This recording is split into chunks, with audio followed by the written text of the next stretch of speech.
Sup, guys? You're watching The Pitch.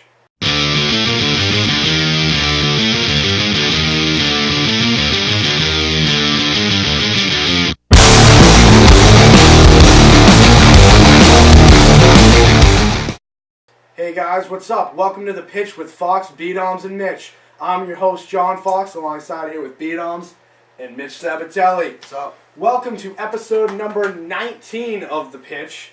And guess what time of the year it is, you guys? Super Bowl? It's Super Bowl 45. Yes, it Steelers is. versus Packers. Yes, All it right. is. Opening thoughts on the matchup. Who wants to tackle that first? I'll take it. You know, I really like this matchup, and no offense to the Cardinals or the Saints, but these are two historical franchises meeting up. This one has all the makings of a really good Super Bowl. Offense versus defense. Aaron Rodgers versus Big Ben. Really great defense. Really, the whole Packers wide receivers and all that offense. This one has a great makings of being a real classic right now, and I think it could go down as one of those. You know, Aaron Rodgers making a name for himself. Big Ben could go for his third, and I mean, it's going to be a real interesting one, a great one to watch, and, you know, as much as we can have to we like to root for like an Arizona Cardinals to win or something, I think the historical matchup of the Steelers-Packers, everybody has a nice, you know, it's a great matchup, I think, so it's going to be interesting to watch. The only matchup I can think of that I would want to see more than this would be the Patriots versus the Cowboys. Because, you know, you got the Cowboys who were the old, like, America's team, and the Patriots have, like, started becoming the new America's team. I think that would be really cool to see, too. But this is I would have liked to see the Cowboys in the Super Bowl and Big D, but, I mean, it didn't work out. Dallas 6-10 or whatever. Obviously, it's not going to work out. But, you know, who knows? Maybe Indy can take it next year. This is definitely going to be a great matchup, though. I think it will be. And this is, like, the first year in a while that it's, like, two teams that really deserve to make it. Yeah.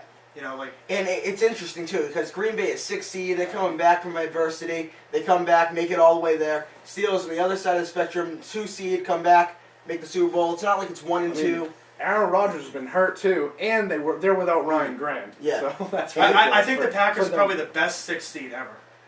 Well, I mean, that's debatable, but they're a real good 6 seed. We'll put it that way. And the whole seedings are kind of screwed up, you know, with Seattle making those a 4th seed. But still, you know, 6 seed, it's quite an accomplishment, really, to make the Super Bowl as a 6 seed. Playing the Steelers, it's going to be a good one. All right, Brian, you can take this one. What do the Packers have to do to take this game? I think the Packers need to stop the running game of Pittsburgh. Because if they can get the running game going, then that's going to open up their passing game, and Ben Roethlisberger will just destroy them, I believe. But if they can stop the running game, then they can make them a one-dimensional team in the passing game and go from there. I think this all relies on the offensive line. I think what the Packers need to do is they need to Maurkice Pouncey is officially out of the game. I think they got to stack that line. If there's one Achilles heel for the Steelers, it's the offensive line. And like we said, Clay Matthews, like we've been talking about all year, greatest pass rusher in the game. It's going to be pass rushing all day against Big Ben. And you really want Big Ben to go to his left. He's great about going to his right. He's great about avoiding pressure. Same with Aaron Rodgers. But you really want Big Ben to move to his left. And I think without Maurkice Pouncey, it could be a good chance of that. And I like what you said, they need to stop that running game. But also, you know, the one Achilles heel for on defense for the Steelers is the cornerbacks, Bryant McFadden and Ike Taylor. I think the Packers really need to key on offense. They need to stretch the field. They have the great wide receivers to do it. Not even just Greg Jennings and Donald Driver. James Jones, Corliss, everybody needs to stretch the field. Make sure the cornerbacks, the big weakness in the defense, they need to go quick outlet passes, and I think that's what the key is going to be for the Packers. All right, now, having said that, what is the key? What do the Steelers have to key in on, Mitch? You know, the Steelers, their whole thing is defense. They need to get Aaron Rodgers. I know what he's supposed to. He's one of the best in the league at avoiding pressure, but you know they need to pressurize him. I mean, Aaron Rodgers can get away from anything, but you got to keep on enforcing the pressure, make quick pressure. Have Troy Polamalu. Troy Polamalu has to be perfect in this game. James Harrison has to be perfect. The best game of the season, rushing the passer. And you know, the Steelers. The offense has to be pretty good too. Big Ben going for his 3rd one. You know, last game it was significant enough to get the win, but only 10 of 19. I think he needs to improve on that a little bit. He needs to match up to Aaron Rodgers' passer rating, I think, if they're going to win this game. And like you said, with the running game, I think Rashard Mendenhall's going to have a good game for them. And also, you know, the old reliable guys like Hines Ward, I think Big Ben needs to trust Hines Ward. I think he needs to step up. The defensive leaders, James Harrison, James Farrier, they all have to step up, get their all teams ready. I think that's the X factor. Going back to what you said about rushing Aaron Rodgers, Yeah. I don't think they need to put pressure on him. I think they need to hit him repeatedly. If Yeah. they can knock, even if it's not sacking him, Yeah. hitting him as soon as he's throwing the ball, knocking him down, getting him off his rhythm, that's Yeah. going to be the key for them And knocking the that's Packers off interesting the you game. say that because Big Ben actually, the Steelers obviously, he said that he likes getting hit. He feels like he's more into the game, but I think that's just to get the Packers off the minds of him. I think he really does. Obviously, nobody likes getting hit. I think the Packers Well, I need mean, to do that too. Ben's a little messed up in the head. Yeah, So. I think the Packers need to do that too. You need to get there quick. I think it's going to be great for the defense if they can. If either one of these defenses get a great sack at the beginning of the game, a couple sacks at the beginning of the game, get these quarterbacks running. I think that could be But great. I think if you're hitting Rodgers, he's going to be looking to avoid the hit. Yeah. Because I'm not sure that he can really take that many hits. You know, he got sacked, 50 times last year? Yeah. And that really, I mean, he still had a good season, but that season doesn't compare to this season. And that season's much different. They had a running game there. Their offensive line's much better than this. So this you would half. think his numbers would be even better, but in reality they weren't. Well, no, because now their offensive line's better and their wide receivers are better. I think Aaron Rodgers, if he does see pass rushers coming in, I think he needs to do quick passes But that's to the James thing. Jones. If he panics and just tries to throw a quick pass, you can maybe pick the ball off. Yeah, And either that, or maybe if you come in behind, you can strip the ball out. So true. I think that's going to be the key for the Steelers. Okay. If they can get something like that going. All right, moving on. Who do you see as the X factor in the game, Brian? The X factor. I'm going to go with Mendenhall. Mendenhall? I really think if Mendenhall has a great game, then the Steelers will win. Because that's the one thing they have over the Packers. I mean, I know their defense is better, but on offense, that's the one thing they have that's better than the Packers is the running game. I think the X factor is going to be how good this offensive line is for the Steelers. Marquise Pouncey, like we just mentioned, is out, and like I said, that's their one problem on offense. If they can, I think you're going to see it at the beginning of the game. If the Steelers can have a solid drive without a lot of pass rushers coming in and a lot of pressure on Big Ben, then I think that's going to be huge. If the offensive line starts crumbling and you see guys moving around on the place and Big Ben's running around all over the place, I don't think they can rebound from that. And so I think the X factor of the game is the offensive line. And if the offensive line is good, then they can also help the running game too. So. And I think that the X factor for the Packers is their other wide receivers, like I mentioned, not the Greg Jennings, not the Donald Driver, but Corliss and James Jones. I think if they can have big games, they don't have that big tight end. John Lee isn't that great. I don't think they're going to rely on Starks too much. And if Polamalu helps out Taylor and Ryan Clark helps out McFadden to get those two guys on the outside, you're going to see a lot of outlook passes to James Jones and Corliss. I think that's going to be the See, I X actually factor. disagree with you a little bit. I think for the Packers, Starks and Kuhn are going to be huge for them.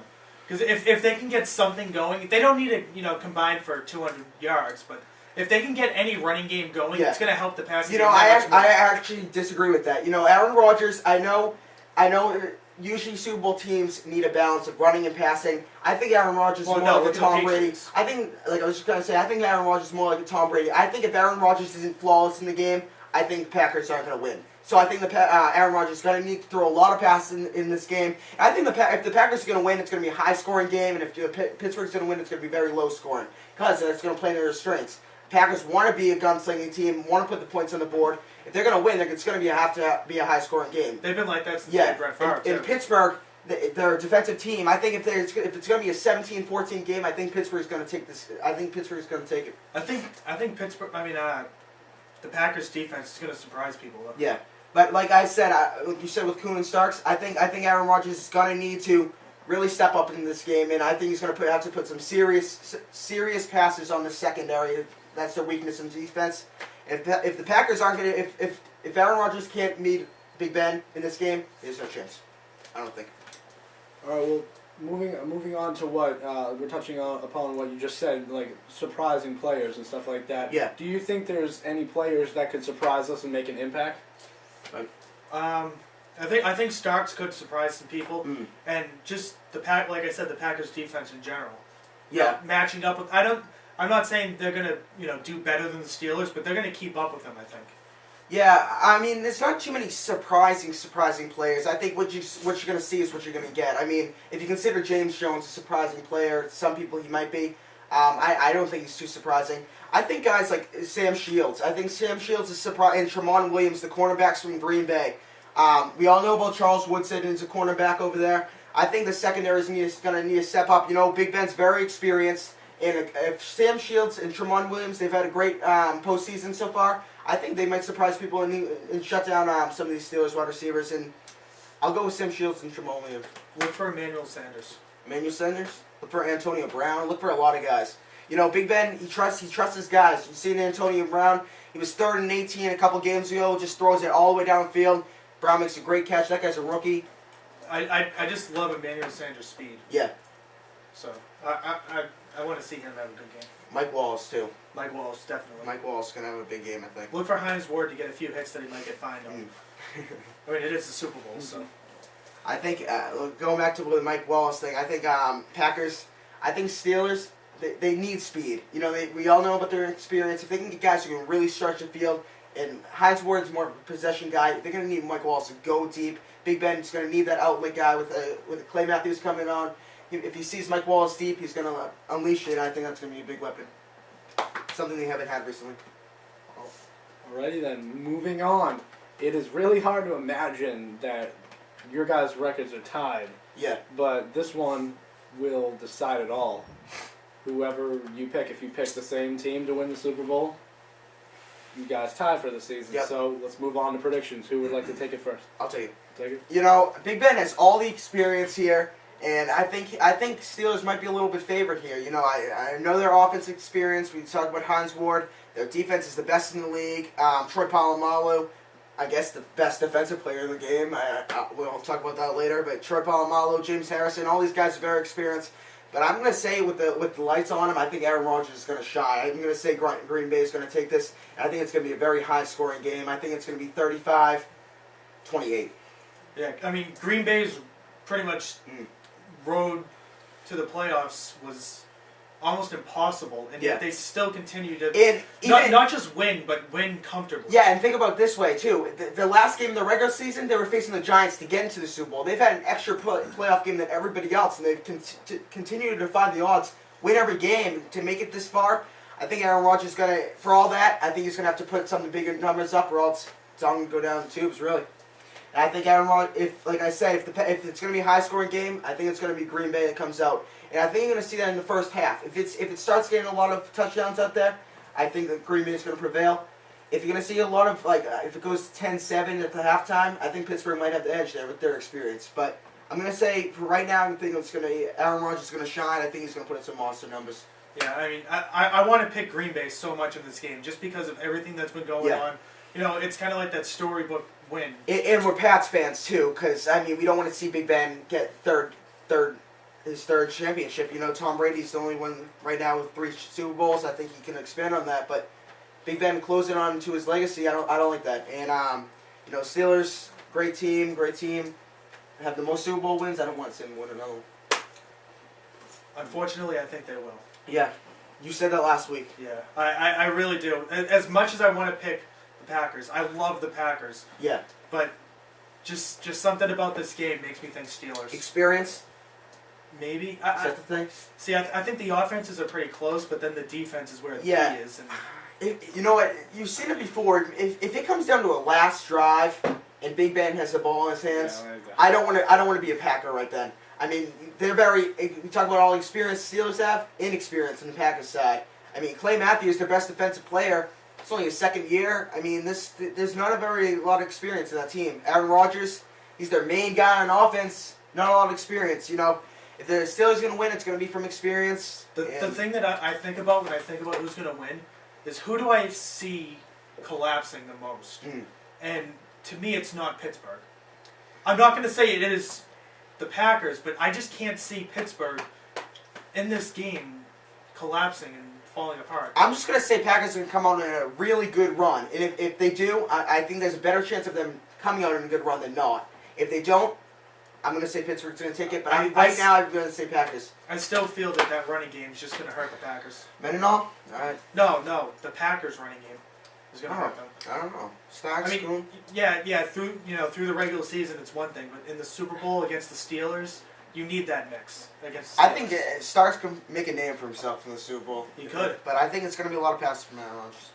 Alright, so Score? 35-28. What about you? I'm going to say 24-20 24-20 Steelers. Steelers. Interesting. 24-20. Alright, so somebody will win the record Yep. business, so. We've been tied throughout the You took entire NFC season. last week. They took it. But. Alright, well, moving on to other top stories. Andy Pettit decides that he's going to retire, doesn't have the hunger to play anymore, so, thoughts on his career? When I heard do you think he's a Hall of Famer, too? when I heard this, I wanted to cry. I really did because, Oh, he's a Yankees fan, so. but I mean, I've been saying all offseason if Andy Pettit comes back, the Yankees have a chance. He's not coming back. They have Freddie Garcia now. They have Oh Mark yeah, Pryor. Freddie Garcia. Yeah, They have Mark Pryor. Bartolo Colon. Yeah, I'm Yeah. really looking forward to them. Even Oh, Nova, Sergio Mitre. I mean, out of those three that and you you know mentioned, you got the Jabba Chamberlain. yeah. But And out you got of the those experience of three you AJ mentioned, Burnett. out of those three you mentioned, I think one of them could step up and be a number 5 starter. Yeah, that's a question later in the show actually. But, so we'll wait that for later. Yeah, Andy Pettit. When you think about him, he's never been that ace pitcher. He's never been that one guy that when he's out But just there, solid. Number Yeah. 2 guy. he's never been that guy that people completely fear. But at the same time, he's that guy is like, oh great, we have to face him again. Yeah. But I think the one thing that's he's a good player, but the one thing that separates good players from great players in any sport is the playoffs. yeah. 19 career playoff wins is the most all time. Yep. And I think that's the one thing that he has going for him to make him a Hall of Famer. Yeah, I think he's one of the greatest, if not the greatest postseason pitcher of all time. You throw him up there with Kurt Schilling and now Cliff Lee's in that mix. As a Red Sox fan, I'm glad that he's gone, really. But I think I'm sad that core of the Yankees finally leaving, It's sad that the Red Sox core, Manny, Ortiz, all them are leaving. Now you see the Yankees leaving. With Posada's going to be leaving Posada's soon. going to be leaving Rivera. soon. Rivera, Jeter. Jeter's getting And up now there. I think Pettit's the first one to leave. I think that's sad for the rivalry. But as far as Pettit's career goes, I think he's one of the greatest postseason pitchers of all time. But and he was a really great guy too. yeah, he was. And Like he was. I one mean, of I those- love to hate him, but there was no real problems except for steroid issues. Which, Well, he took HGH for yeah, one spring training. but Oh, yeah, But- one. okay. So if we're gonna talk about Hall of Fame, you wanna where's the line? there? But how is see? I'm okay with HGH. Steroids, no. Yeah, but how do you know? First of all, he's sold out his best friend Roger Clemens for using steroids. Yeah, but Second of all, how do you know if he's using HGH? How do you know a steroid Oh. didn't slip in there? yeah, but why would So he? where do you why draw would the he? line? Why would he admit to HGH but not steroids? I want to ask you a question. Do you have To Mark make it look like, to make it... Do you have Mark McGuire in the Hall of Fame? Yes. Yep, I do too. Do you have Barry Bonds in the Hall of Fame? Yes. Do you have Andy Pettit in the Hall of Fame? I think so. I'm going with numbers, and He has 240 wins, and he has a 388. yeah, I think he has the numbers to get in there. You know, I like- mean, they're borderline. The regular season numbers are like borderline. Like it depends on who he's going up against. But Yeah. then you add the postseason in, and that puts him over the top. No, but listen, if you're not going to throw in McGuire or Bonds, who frankly have had better careers than Pettit, But the thing is too, they and lied they're about it. linked to steroids. They lied about Andy it. too. Pettit's linked to steroids, so He's if you're not linked going to to throw HGH. McGuire or Bonds in there, There- I'm not throwing Pettit in there either. There is a huge difference between HGH Yeah, and but steroids. Pettit has steroids- been linked to steroids in the past, though, Yeah, as but- possible steroid user. But they determined it was HGH. Okay. Which, HGH, all it did was make him come It's back. still bad for you! No, but, I'm not buying the whole but HGH thing. HGH just makes you come back from injury faster. I It doesn't understand what it does, boost your performance. but he has been linked to steroids, and where do you draw the line? Do you have to make sure that they actually have been accused of taking steroids? Is that where you draw the line? They have to be accused of I taking think steroids. that has to be good proof. See, I think I'd like to eliminate the whole thing. If you have the great numbers, I mean, you see guys like who's the guy? Guys like who's the guy? Guthrie. Who's the guy? Oh, who's- yeah. Jeremy Guthrie? No, not I'm Guthrie. Jeremy Guthrie. On Kansas City. I can't think of the guy's name, but that guy had horrible numbers. Ramon Santiago accused of steroids, horrible numbers. Barry Bonds, Mark McGuire, great numbers. I know the steroids helped them, but I mean, for the whole But I 90s mean, how much thing, does steroids really help? I'm putting them in the Hall of Fame. But as far as all the other Hall of Fame voters, I don't think Pettit should by their analysis, go into the Hall of Fame because he was linked to steroids. So I put Pettit in the Hall of Fame. I put Bonds in the Hall of Fame. I put McGuire in the Hall of Fame because of the numbers. I don't care about the steroids really. Just because of those numbers. Because Barry Bonds, greatest home run hitter of all time. I don't care if the steroids are there or anything. I mean, if I go up there and use steroids, I'm not going to be the greatest home run hitter of all time. I think he should be in the Hall of Fame. I think Pettit should be in the Hall of Fame. I think all these steroid users, if they get the numbers to be in the Hall of Fame. One thing I want to mention about steroids too is just because they're steroids, they don't make you a good player. I understand. I honestly don't think steroids help all that much. Yeah. I mean, to hit a home run, it has nothing to do with power. A guy like a David Segui, the guy was terrible. I mean, let's say it on the line. But he used steroids. Hitting home runs. Larry Bigby used steroids. They're not in the Hall of Fame. Barry Bonds, 72 in one season, all-time home run leader. He should be in the Hall of Fame. Hitting home runs has almost nothing to do with power. It's how the ball makes contact with the bat. I know. Bat speed helps, but it's not the whole swing thing. All right. Do you think that all these players are going to get into the Hall of Fame? I think that the people are going to be going. If they get voted in, do you think it's wrong that Pete Rose was never in the Hall of Fame and people are using That's steroids? different, though. I know, but still. I mean, I it's think a form like of what cheating. Brian's logic saying. It's a complete Hold form on. of cheating. I think with Going Brian's against logic, baseball rules, listen. that's- With Brian's logic, I think these people who are voting for the Hall of Fame, they're not going to put McGuire or Bonds because you almost know that they're steroids. Eddie Pettit, there's some gray area there, and what the numbers are going to say, oh hell, what the hell? Let's just throw him in But the there. thing is too, Andy Pettit admitted. I don't think he should be where there. Barry Bonds and Mark McGuire completely denied it. You know. Yeah. That's where the difference is too. If you just come out and admit it, look at David Ortiz. Nobody talks about it. This Nobody. This is the bottom line. If Bonds and McGuire are in the Hall of Fame, I want Pettit in there. If they're not, I don't want Pettit in there. I still want Pettit in there either way. Okay.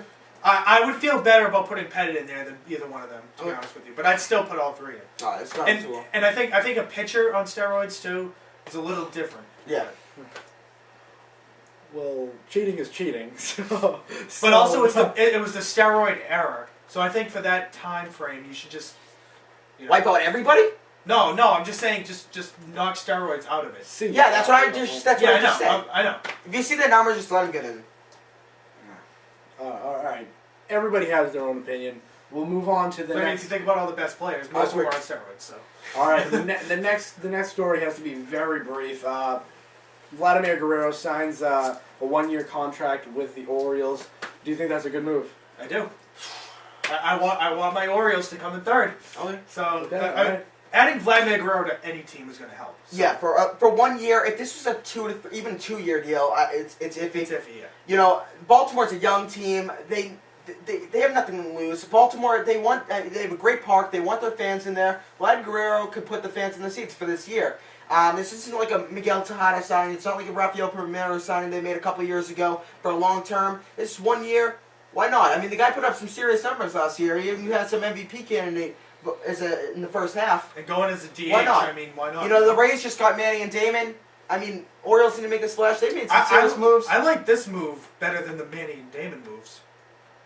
I Getting them together, yes. But individually, I like him better No, than both but of the them. only thing was the Rays are such a small market team, and letting all those players go, bringing in the Manny and Damon. names, yes. Yeah, and these fans, I don't know too much about the fans, but I'm going to guess that they don't know too much about baseball, saying that they need cowbells to make them have noise, you know? What I'm saying is I like Vlad And, better than I like seeing, Damon or seeing Manny. Manny and Damon in that lineup, that's going to make those fans come to that ballpark and sell out that I'm that saying big park. one of them, though.